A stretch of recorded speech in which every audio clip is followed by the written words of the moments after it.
이렇게 철학 관련 활동을 많이 한 친구가 고3 때 틀어서 경영학과에 지원하고 합격을 했는지 알아보도록 할게요. 안녕하세요. 현재 고3 학생들, 코로나 바이러스 때문에 본인이 해야 했던 활동들을 하지 못하고 어떻게 하면 부족한 생기부를 채워나가지 하고 고민을 하고 있는 학생들이 대부분인데요.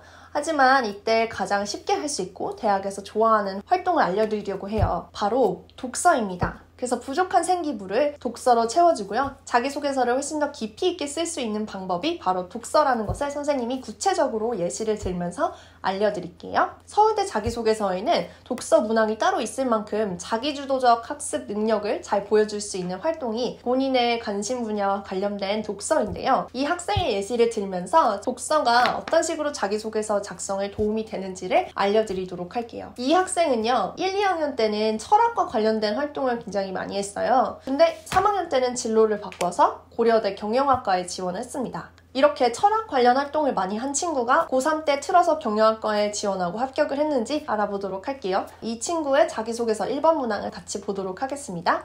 문학 시간 난쟁이가 쏘아 올린 공을 읽으며 윤리와 사상 시간에 배운 자본주의에서 소외된 도시개발 하층민을 떠올렸습니다. 입주권을 가졌지만 경제적 궁핍에 집을 내어주며 존엄성을 상실한 난쟁이 가족을 통해 개인의 자유로운 경제활동이 공공의 이익과 연결된다는 애덤 스미스의 국부론의 양면성을 발견하는 기회가 되었습니다. 이 문단이 첫 문단인데요. 이렇게 문학 작품 난쏘공을 윤리와 사상 수업으로 연결을 시키고 또 애덤 스미스의 국부론을 비판할 수 있는 근거로 삼았다는 점이 이 학생이 공부를 할 때 애덤 스미스의 국부론도 그냥 받아들이면서 단편적으로 공부하지 않고 국부론을 비판할 수 있는 부분을 이렇게 문학 작품에서 찾을 수 있겠구나라고 학문 간의 연관성을 생각하면서 공부를 하는 똑똑한 학생이라는 것을 보여줄 수 있었습니다. 앞부분 잠깐 생략한 자기소개서 1번의 끝부분을 조금 설명을 드릴게요. 햄버거 경제학이 기업의 수익이 노동자의 활성화된 소비 경제로 온전히 이어지지 않는 현실 속 소득 불평등과 닮아있다 생각하였습니다.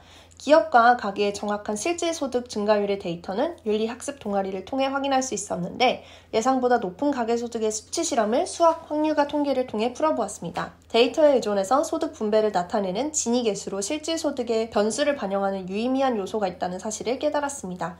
이를 통해 기업과 개인이 공동선을 추구하는 환경의 개선이야말로 상생하는 경제를 이루는 기업 윤리의 척도임을 배울 수 있었습니다. 이 학생은 앞에서 말한 것처럼 철학에 관심이 많아서 철학과 관련된 활동을 많이 했던 친구인데요. 하지만 경영학과로 진학하고 싶어 했기 때문에 철학과 경영학의 접점을 찾아서 윤리 경영이라는 큰 주제를 잡고 이거를 세부적으로 전개하기 위해서 노력을 했습니다. 그래서 본인이 중점적으로 했던 활동이었던 철학을 버리지 않고 철학과 경영학을 융합을 해서 기업 윤리가 중요하다라는 것을 깨달았다는 부분을 매끄럽게 잘 녹여서 작성을 했는데요. 난쟁이가 쏘아올린 작은 공, 맛있는 햄버거의 무서운 이야기, 국부론 이런 책들을 이용해서 1번을 작성을 해주었어요. 보통 학생들이 1번에 쓰는 내용이 뭐냐면 수학 점수를 올리기 위해서 문제집을 몇 권씩 풀고 오답 노트를 정리하고 다른 친구에게 가르쳐주고 어쩌면 식상할 수 있는 이야기를 하는 경우가 대부분인데요. 근데 이런 이야기를 하지 않고 수업과 책을 연결시켜 주어서 학생만의 전공적 합성에 맞는 자기소개서를 작성을 할 수 있었습니다. 여러분도 관련 활동을 많이 하지 못했다고 고민을 하지 마시고요. 서점에 가서 알맞은 책을 고르신 다음에 본인이 배웠던 교과목과 연결을 시켜주시면 합격하는 1번 문항을 작성하실 수 있습니다. 교과목과 관련된 독서를 많이 하시고 자기소개서를 깊이 있게 잘 작성을 하셔서 모두 원하는 대학에 합격하실 수 있길 바랍니다. 감사합니다. 연세대 혜림쌤이었습니다.